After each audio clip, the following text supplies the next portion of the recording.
surface of the land, roots trap water from the flowing mud, extracting precious nutrients and minerals. These elements, when combined with sunlight, create the diverse living systems of our planet.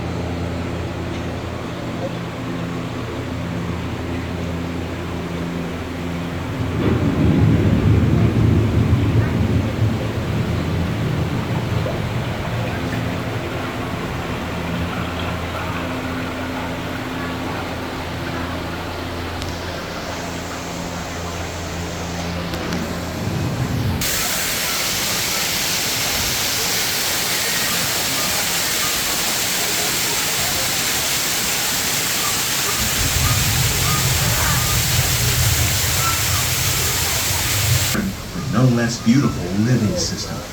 And while this arid landscape may seem lifeless, it is very much alive. The plants and animals that have learned to survive in these harsh conditions make use of what little water they can find and avoid the scorching rays of the relentless sun. Even the hooves of the mighty buffalo helped create the rich soil that one day become home to the American farm.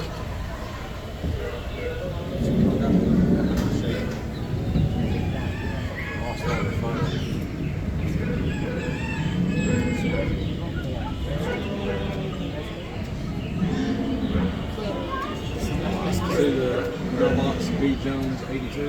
Put 82 on this mailbox.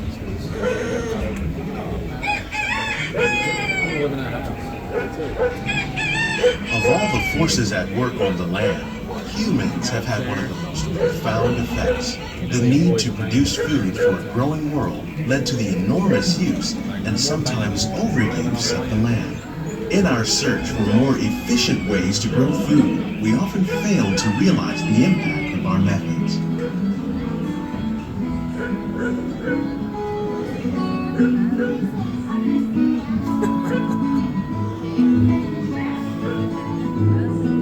Today, we're learning to live with the land, discovering better ways to grow food that will assure both human and environmental well-being.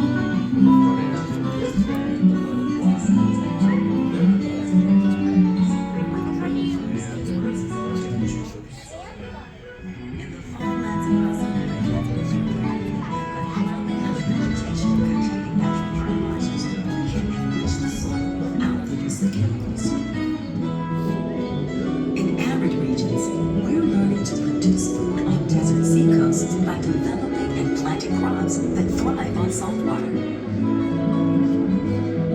In Japan, we're learning that by mixing leaves and other living materials into our soil, we can make farmland more fertile. Here at Epcot, we're learning to reduce the need for chemical pesticides by breeding and using natural predators, like ladybugs and wasps, to control pests. In the farmlands across America, we're learning that by plowing under vegetation containing natural fertilizers, we can produce. How will we meet tomorrow's growing needs for food production, yet still respect the needs of the land? Some of the answers are being discovered just ahead.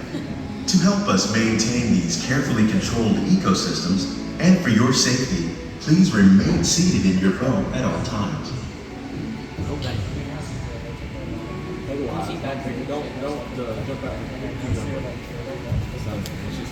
Living laboratories, where scientists from Epcot and the U.S. Department of Agriculture are exploring innovative ways to produce bountiful harvests now and into the future.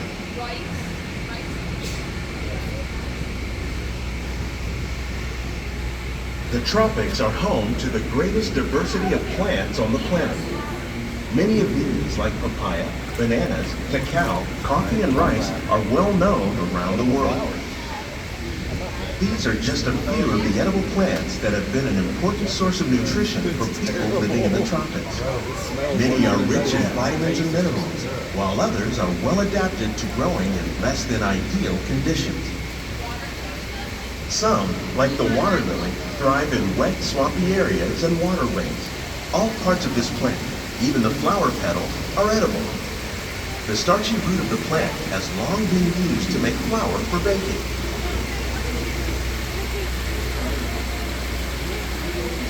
One day, Many of these lesser-known tropical plants may be as important as the bananas growing on both sides of the boat.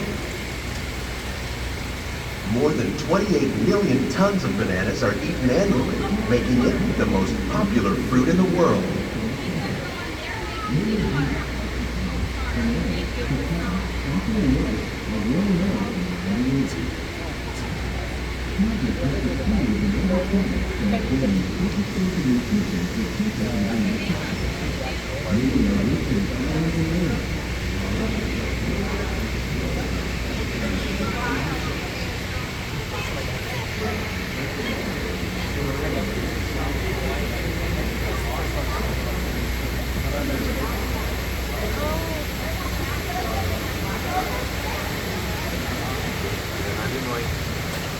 When we mention farming, you probably don't think of fish, but fish farming, or aquaculture, accounts for nearly half of all the seafood consumed globally. Tilapia, bass, and catfish, like the ones you see here, are three of the more popular crops raised by fish farmers. The sustainable system we're using here recycles the water in the tanks. As a result, we're able to save millions of gallons each year. Our small fish farm produces nearly 5,000 pounds of fish each year to serve in restaurants around Walt Disney World. Innovations like this one can play an important role in our efforts to produce bountiful harvests and still protect natural resources.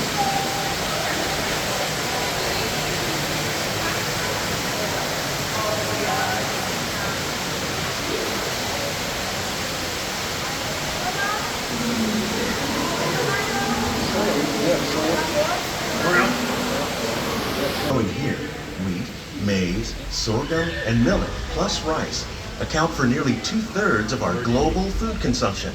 Learning how to increase yields of these staples is an important goal of research around the world.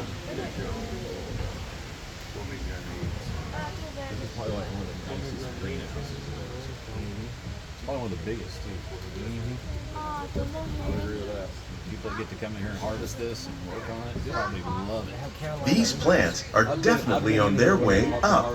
Innovative growing techniques like these increase yields while more efficiently using resources like water, fertilizer, and pesticides.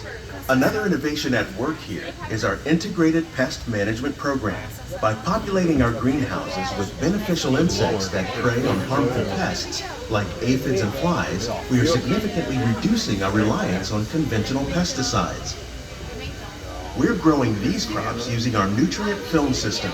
This technique precisely controls and recycles water and nutrients.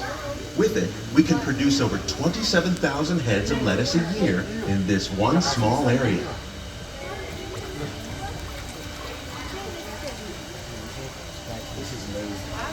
Wow. You can take a private tour of this. That's pretty cool.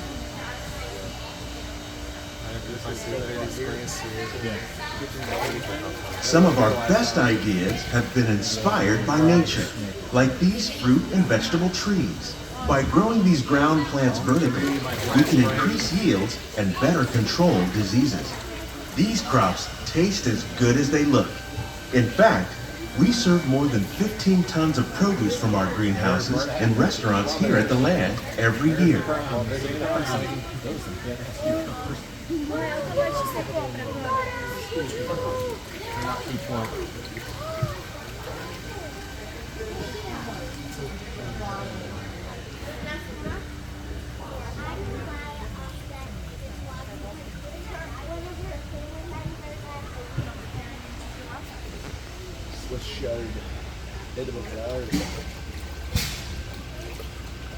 The future of agriculture may include innovative ideas like this vertical growing system.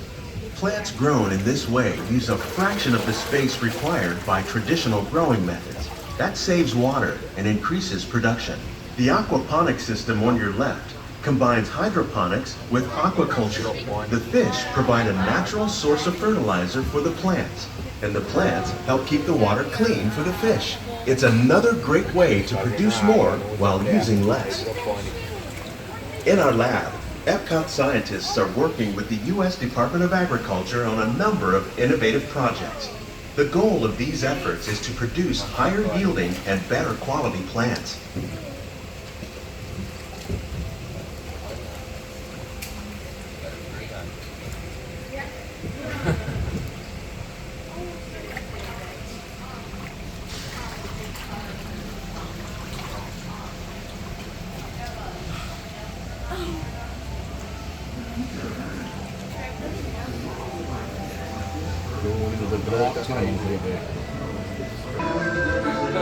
Please keep your hands and feet inside the boat and remain seated until the boat comes to a complete stop. You get personal with a person, so I guess we're trying to say, plants are people too. They live in that.